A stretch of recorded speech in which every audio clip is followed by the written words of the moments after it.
I paused because I just realized I was only responsible for pages 101 to 110. I'm afraid our time here is over.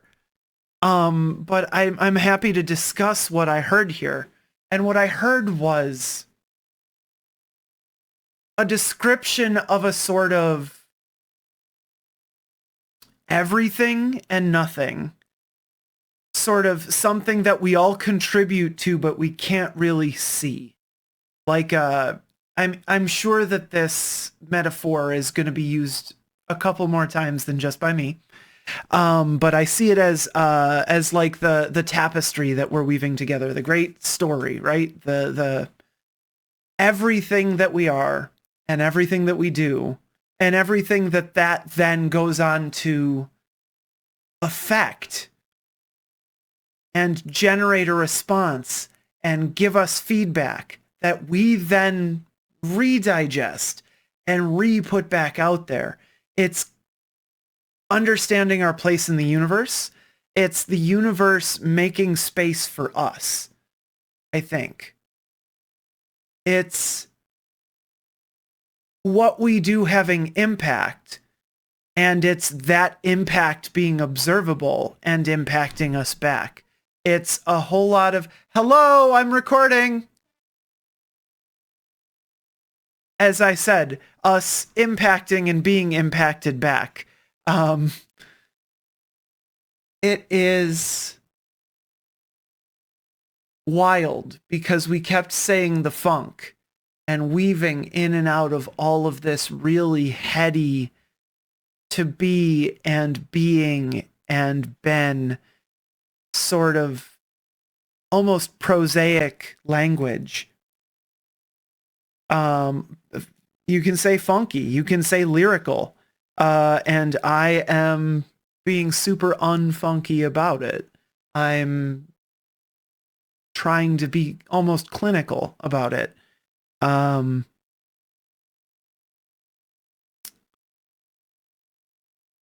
I think trying to describe it can almost make it seem like it's driven you mad. You're trying to interact with people in a way that they're not maybe prepared for. Certainly that Facebook or internet comments are woefully under-equipped to convey. And all of this very, very what am I trying to say? All of this philosophical thought, all of this questioning what your place and your impact is in the world. People aren't ready to engage on that level. Or maybe let me say this, they will not readily engage on that level. They need to be brought there, and it needs to, I guess it needs to be consistent. The way that you're consistently advocating for a phenomena that you see and that you're trying to describe and that you don't think is well described in current understanding in popular psychiatry, sociology.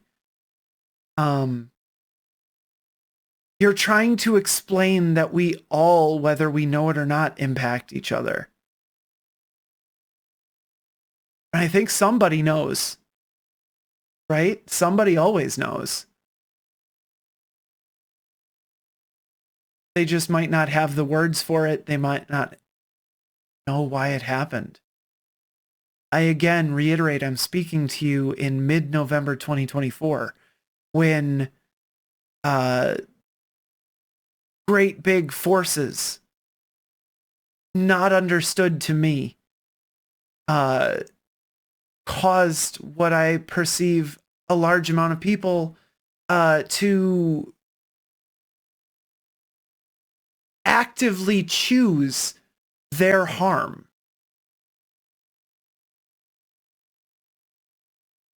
Isn't that wild? That's where my mind goes, because that's what current events dictate. But these systems all being bigger than us, all these forces being beyond our comprehension, why can't that be the funk? What, you know? If that's how you're choosing to box and deliver this giant, heady, difficult to explain concept in a quick, neat package, why not the funk? I don't know why you chose that. I didn't read the rest of the passages. I didn't read the stuff before or the stuff after. The foreword convinced me that that was okay, that I didn't have to do that homework, and that I could procrastinate this long. Apologies. But if that's why you chose it, or if you chose it just because you're a funky mofo, why not? Right?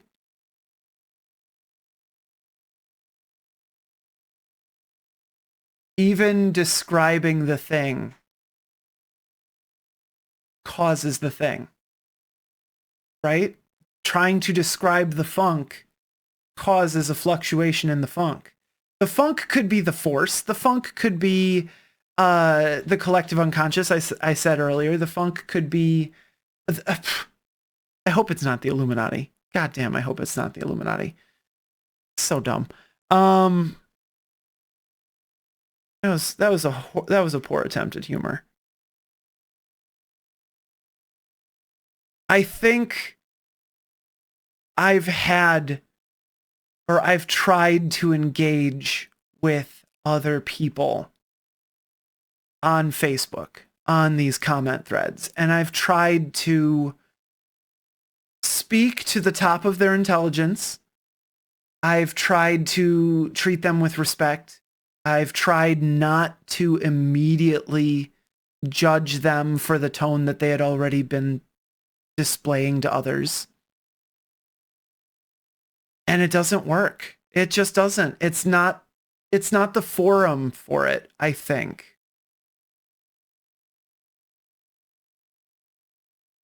It is a good case study in the funk. I don't think it is ready for the funk, if that makes sense. But I hope you continue to tell people. I hope that it continues to spread and you get people thinking about their communities, their world beyond themselves. The place in the universe beyond milk and eggs. I hope you help people get into, engage with these bigger ideas.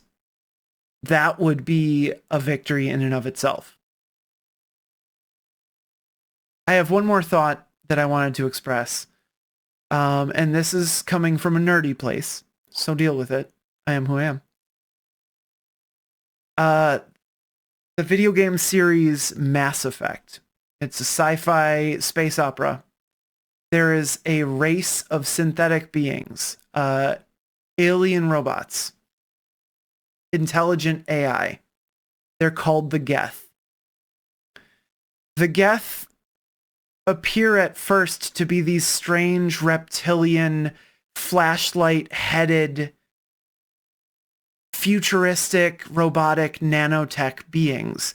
But it turns out that those are just the platforms that hold the actual Geth, which are the subroutines and processes that they're like processes on your computer. They're indescribably small. They're tiny little flickers of electricity and ones and zeros building up into some understanding and perception of the universe. But because they're so small, you can because they're just software, you can load millions of them onto a single platform, a mobile platform, a robot body, and it goes and it using, video and audio, it perceives the world. It takes recordings, it analyzes them, and each of those processes is like a little brain, a little AI that attempts to understand the new input and fit it into its world perspective. And then they all talk about it, and they have to all form a consensus, which happens at the speed of light because they're all connected by processing hardware and fiber optic cables. And so in this one platform, you have millions of voices all coming to a consensus in milliseconds. And each one of them brings a little different perspective, slightly different experiences as it's gone from platform to platform, as it's replicated and copied and moved and appended information into it.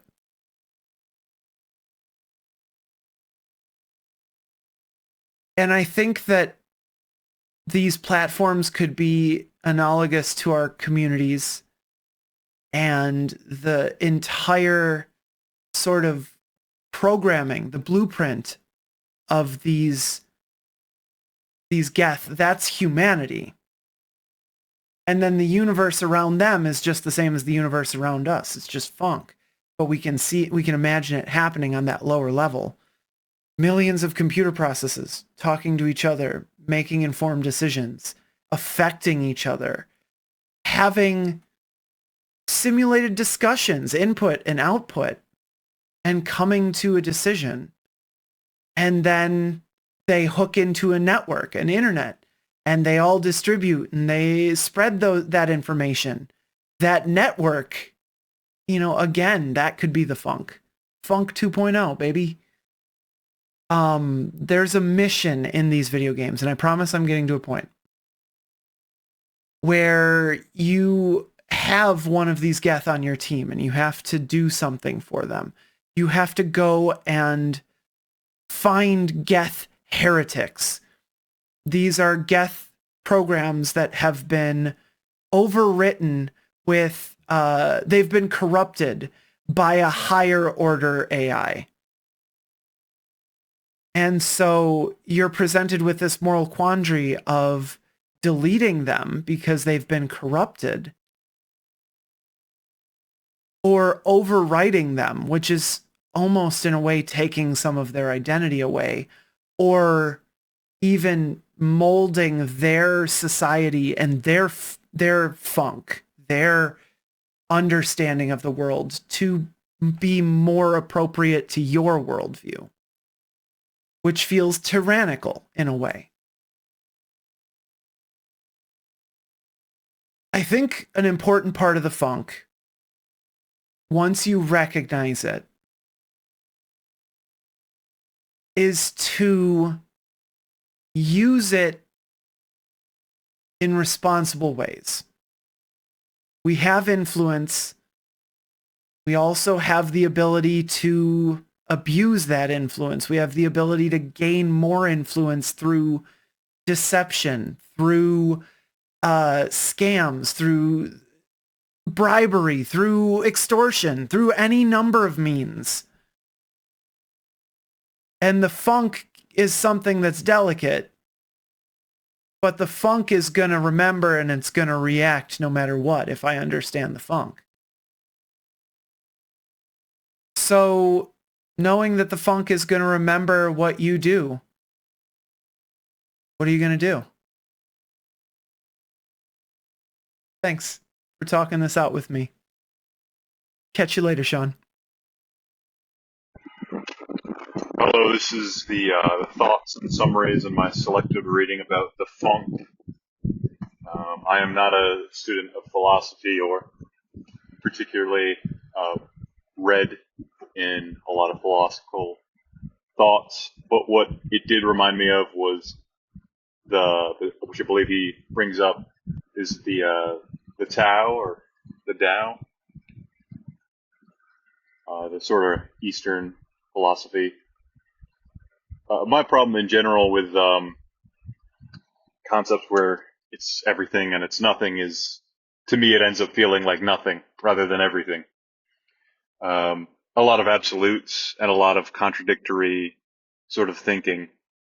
But that's sort of the purpose, right? Is to have these contradictions that serve as like a yin and a yang. It becomes a bit too circular for my taste, and a bit too everything's broken because it's fixed, and everything's together because it's not. It's something that's sort of like impossible to argue with because it doesn't make sort of like a logical coherence to begin with. So it's either you get lost in yourself trying to chase what it might mean, or you just can't accept the idea at all, which I probably fall into that, the former camp. I found myself agreeing with some of the skeptics that he listed, which I thought it was interesting that he included people who maybe disagreed with his opinion and his conversations with them. They were in the format of emails and 4chan posts, which makes it a little bit of a interesting read, sort of like a multimedia thing. But generally,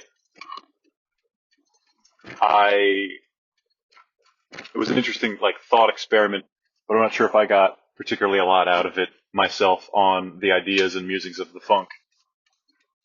But I hope people do, and I hope it resonates with people. And I'm happy to be a part of it.